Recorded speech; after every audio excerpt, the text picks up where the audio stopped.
Avoir un écran, c'est bien, mais deux écrans, c'est quand même vraiment mieux, surtout quand on est en situation de mobilité. Bonjour et bienvenue sur le Journal du Geek, c'est Anne et aujourd'hui je vous propose donc le test de l'Asus ZenBook Duo 2024 et la vraie différence entre cette version 2024 et ses prédécesseurs des années d'avant, c'est qu'il propose maintenant deux véritables écrans. Souvenez-vous, avant on avait un écran principal et une sorte de moitié d'écran juste au-dessus du clavier tout simplement. Et là, on se retrouve maintenant avec deux écrans de 14 pouces avec une définition 3K. Ce sont plus des écrans OLED avec un taux de rafraîchissement de 120 Hz, ce qui fait que quand on les déploie totalement, on se retrouve avec une diagonale de 19,8 pouces. La diagonale de 19,8 pouces, c'est pas vraiment la diagonale qu'on va utiliser. Parce que je trouve que c'est bien, mais c'est grand. Alors si on se retrouve juste avec un seul écran, très honnêtement, c'est pas ce qui m'intéresse et c'est pas ce qui va justement nous permettre d'avoir une meilleure productivité. Du coup, le vrai avantage de ce ZenBook Duo, c'est surtout qu'il propose vraiment deux écrans différents. Et donc, on va pouvoir afficher aussi bien une fenêtre en haut et une vidéo en bas ou l'inverse, etc. Et ça nous permet justement d'avoir ce second écran comme si on voyageait justement avec son ordinateur portable classique et un écran supplémentaire. Ici, on a tout en un. Et le truc qui est quand même fou en vrai, c'est que avec ces deux écrans, on se retrouve avec un poids de 1,55 kg seulement, sans le clavier. Donc le tout, avec le clavier, on se retrouve avec un poids de moins de 2 kg. On est à peine au-dessus d'un MacBook Pro, par exemple, 14 pouces. Alors je l'ai là devant moi encore, et je trouve ça vraiment impressionnant d'avoir ce double écran. D'ailleurs que quand on le referme, il fait vraiment ordinateur portable, tout ce qui est plus classique. Et là où c'est bien pensé, c'est qu'il a prévu quand même la fameuse béquille, donc cet Asus ZenBook peut s'opposer directement avec la béquille, ce qui fait qu'on a vraiment les deux écrans. Comme l'écran du haut va être un peu plus élevé, celui du bas va être un peu incliné. Et l'avantage effectivement, c'est que on peut sortir par exemple le clavier, puisque je vous rappelle que le clavier est sans fil et Bluetooth, ce qui fait qu'il est complètement détachable. Avant, il fallait qu'on le recharge séparément et tout ça, c'était vraiment galère. Je pense notamment au Fold, au ZenBook Fold, qui avait un écran qui se pliait. Le clavier qui était livré avec était autonome, il fonctionnait en Bluetooth, etc., sauf qu'il devait se recharger séparément. Là, l'avantage, c'est dès lors qu'on le pose avec des connecteur magnétique, il se recharge directement et donc on a quasiment son clavier tout le temps avec soi. On le détache, on utilise les deux écrans, on le remet, on utilise un seul écran et c'est vraiment pratique. Rien ne vous empêche bien évidemment d'utiliser également le clavier virtuel, mais en toute honnêteté, c'est suffisant. C'est-à-dire que j'ai pu l'utiliser avec le clavier virtuel, ça pose pas vraiment de soucis, sauf que c'est pas très confortable. Et même si c'est pas le meilleur clavier du monde, ça reste quand même un bon clavier, même si ça va pas rivaliser avec des claviers type clavier mécanique, etc., chez Logitech ou d'autres marques, c'est quand même plus agréable d'avoir un clavier physique que de taper sur le virtuel, parce que l'inconvénient d'un clavier virtuel, c'est que comme on n'a pas de repère, on n'a pas ce feeling des touches, on va devoir taper, entre guillemets, un peu dans le vide, et on se retrouve souvent à regarder le clavier virtuel au lieu de regarder le texte. Normalement, c'est comme ça. Moi, c'est comme ça que je travaille. Du coup, on se retrouve quand même avec plusieurs possibilités, et c'est vrai que moi, je vous ai parlé de mon usage principal, qui était l'ordinateur portable avec son écran secondaire, et bien en fait il propose quand même pas mal de modes. Donc on a le mode ordinateur portable, celui qu'on connaît, on a le mode tablette, donc on enlève le clavier, on utilise juste ces deux écrans, c'est fullement tactile. On a le mode double écran, c'est le mode que je préfère surtout en déplacement, donc avec le clavier déporté et les deux écrans. On a le mode PC de bureau aussi, donc PC de bureau en gros, on retourne les deux écrans, ça fait deux écrans en mode portrait. Et enfin le mode partage, alors le mode partage c'est tout simple, on enlève le clavier et on met l'ordinateur à plat. Donc l'avantage de mettre l'ordinateur à plat, c'est que moi je peux voir d'un côté et la personne qui est en face de moi, par exemple, peut regarder aussi de l'autre côté. C'est tout bête, mais ça marche très bien. Maintenant, on regarde comme sur la table. Effectivement, quand on a peut-être des présentations commerciales, des choses comme ça, c'est quand même assez pratique. J'aurais même aimé, je pense, avoir un mode tente. Vous savez, on pouvait le relever et puis le retourner, mais là, j'ai demandé beaucoup trop, quoi. Donc, on peut pas vraiment.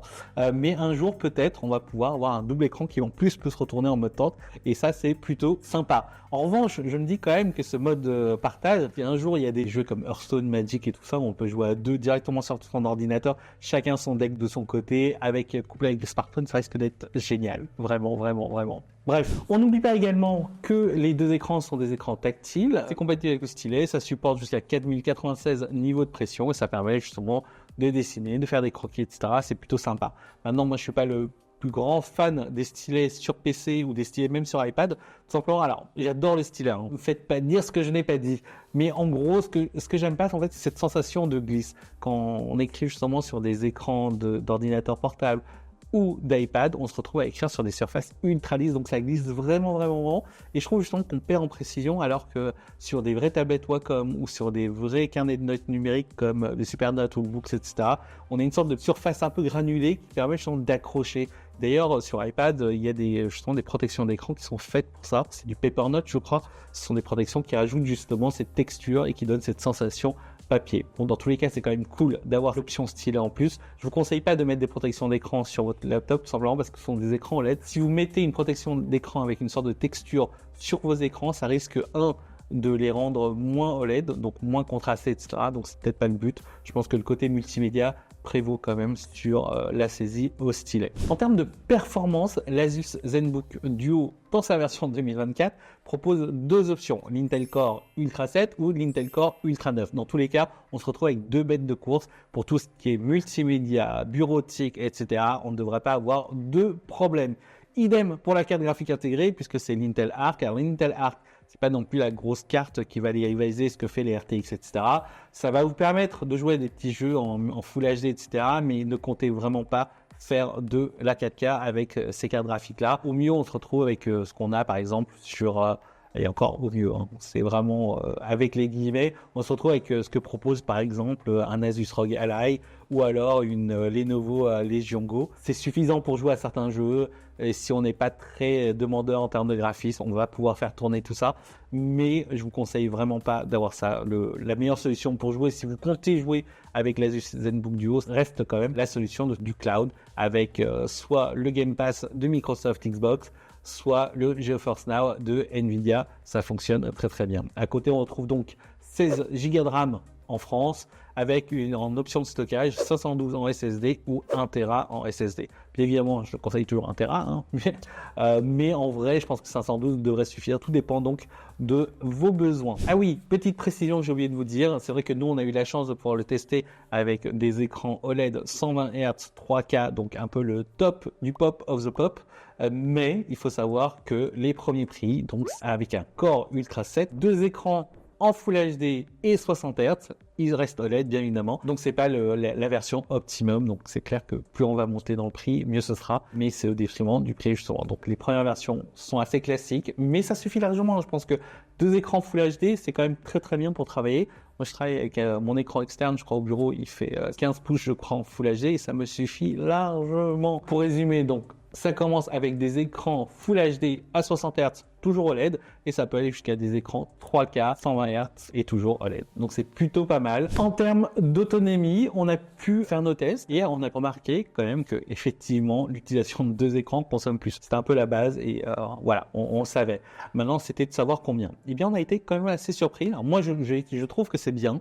Maintenant, d'autres vont trouver que c'est pas assez bien et c'est vrai que quand on voit dernièrement les sorties des MacBook Air 14 et 16 dans leur version M3 qui propose 18 heures d'autonomie, etc., c'est vrai qu'on est en dessous de ce que propose Apple. Mais en réalité, ce que propose Asus avec ce ZenBook Duo 2024 est plutôt réussi et plutôt pas mal en vrai. Puisqu'on a une autonomie globale, environ 10 heures d'autonomie quand on utilise un écran et ça chute à environ 8 heures quand on utilise les deux écrans. Donc oui, ça fait quand même 20% d'autonomie en moins quand on utilise les deux écrans, mais dans la réalité, je pense que 8 heures, c'est quand même pas mal. Ça, une journée complète, peut juste partir le matin, avec 8 heures d'autonomie réelle, moi je trouve que je tiens plutôt pas mal. C'est assez agréable pour justement faire une journée complète sans avoir à passer par la case recharge. Et enfin, une des choses dont je fais toujours attention, c'est forcément les ports et tout ce qui est avec.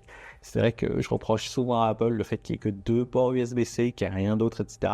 Et qu'il faut être vraiment sur le MacBook Pro pour avoir une sortie HDMI et un lecteur de carte SD en plus. Ici, on est un peu entre deux, je trouve que c'est suffisant, ça peut être mieux, mais on a vu pire, voilà. Donc en gros, sur le côté, on se retrouve avec deux ports USB-C et un port USB-A, donc c'est suffisant pour recharger, pour sortir son écran, sur un écran plus grand encore, de l'USB-A pour sa souris, etc.